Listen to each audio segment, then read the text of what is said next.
Should you spend time watching great speakers, TED Talks, watching interviews of famous leaders when they are being grilled by journalists? Absolutely, you should do that. To become great at anything, you can't just do it in a vacuum. It's a context. All great novelists read a lot of other great novelists. All great musicians listen to a lot of great music. If you want to become a great communicator, a master communicator, you need to watch the greats, and they're everywhere online. You can look at TED Talks. You can just Google certain topics. You can go to other forums, ideas conferences, in person, but also on video. The magic of living in these modern times is everything is at your fingertips. You can get thousands and thousands of the best speakers in the world, all coming to your living room, all coming to your den, wherever your computer is, wherever your cell phone is. Now, it's not that you're going to watch one Anthony Robbins speech and say, well, that's how it is. So now every time I give a speech, I'm going to say, and say I, to get the audience to interact with me. I don't want you mimicking other speakers. I do want you learning, borrowing, adding bits and pieces. There's an old expression that thieves steal from one person, great artists steal from a dozen people. When you're borrowing elements and combining them in a new way, that's not stealing. That's creativity. That's blending. That's synthesizing in a new way. So that's why it's essential for you to learn. And sometimes you'll see something and you might want to experiment. I'll never forget, once I was at a huge public speaking success motivation conference, and I saw the late Zig Ziglar, and he has a moment where he says, and I got down on one knee and I proposed to that little redhead. And I thought, well, that was interesting. There's a lot of variation there, a lot of variety. He's really a great showman. Now, do I routinely get down on one knee during a presentation? No. I didn't want to directly copy that, but I liked his masterful use of the stage, the way he moved around. I do, in fact, try to move when I speak. Now, if I'm on camera and it's a tight shot, I don't want to go out of the camera range. That can be a little weird and distracting. But if I'm in front of a live audience and I am on stage, or I have a lot of space in front of a room, I don't want to just stand in one spot stiff and nothing moving but my mouth, or nothing moving except from the waist up. I actually do want to use the room. So a part of that came from me watching Zig Ziglar and other great speakers. Now, I might not like all of his message. I might not like any of his message.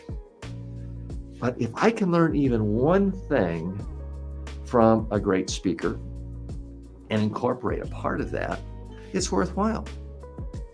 Now, you can learn from people you don't like. You can learn from people you don't respect. You can learn from horrible dictators.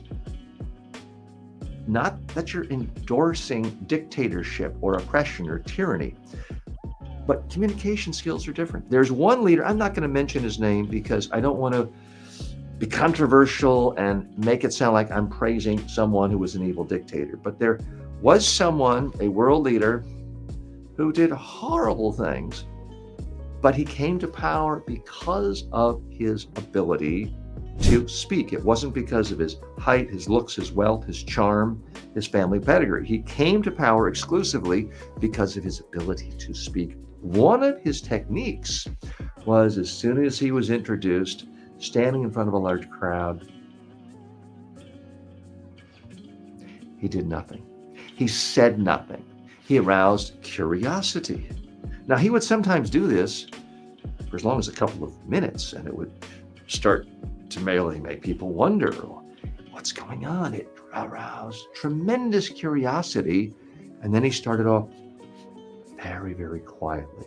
People had strain. He would build his volume and his power. It worked for what he wanted to do, and he brought audiences into a frenzy and had tremendous power. Again, I'm not asking you to use your communication skills to oppress people or tyranny. What I'm asking you to do is be aware of speaking skills everywhere and figure out how you can incorporate different elements to make it work for you. Now, with the speaker I just mentioned, he had that technique where he would just say nothing for as much as 2 minutes. Do I do that? If I'm introduced to speak somewhere, do I stand up and say nothing for 2 minutes? No, I don't. I wouldn't feel comfortable with that. And I think too many people might consider that weird. But here's what I do. Here's where I did learn from that. If I am introduced and I stand up and I'm about to speak, I pause for 2 seconds. Why is that important? Because most people are afraid to do it. They're introduced. And next up, ladies and gentlemen, we have TJ Walker. Thank you very much. I'm so happy to be here today. There's zero gap between the time they're introduced or the time they stand up till they start talking. By saying nothing for just 2 seconds, looking at people, a little smile on your face, you can project a total calm and a confidence that stands out. It's just enough to make people think, hey, what's going on here? That's why I like it. I've never had anyone come up to me afterwards and say, that was really weird the way you didn't say anything for 2 seconds. 2 seconds is such a short amount of time, nobody remembers it. So it's hitting people more emotionally and in the gut than intellectually that they remember. But it just sends a signal, wow, this speaker is confident. This speaker is relaxed. That is the message I want to send to people. So that's just an example. If you routinely look at great speakers, some of it rubs off on you as long as you speak too. Now, if you just watch great speakers and you never speak, you're not going to get any better. I can watch stand-up comedians all day long, every day for years. If I never do stand-up comedy and I never practice jokes, I'm not going to get any funnier. Same thing with speaking. But if you watch the greats and then you experiment, you try it on your own, some of it will work, some of it may feel a little phony, contrived. You don't do it, but the stuff that works, you do more of it.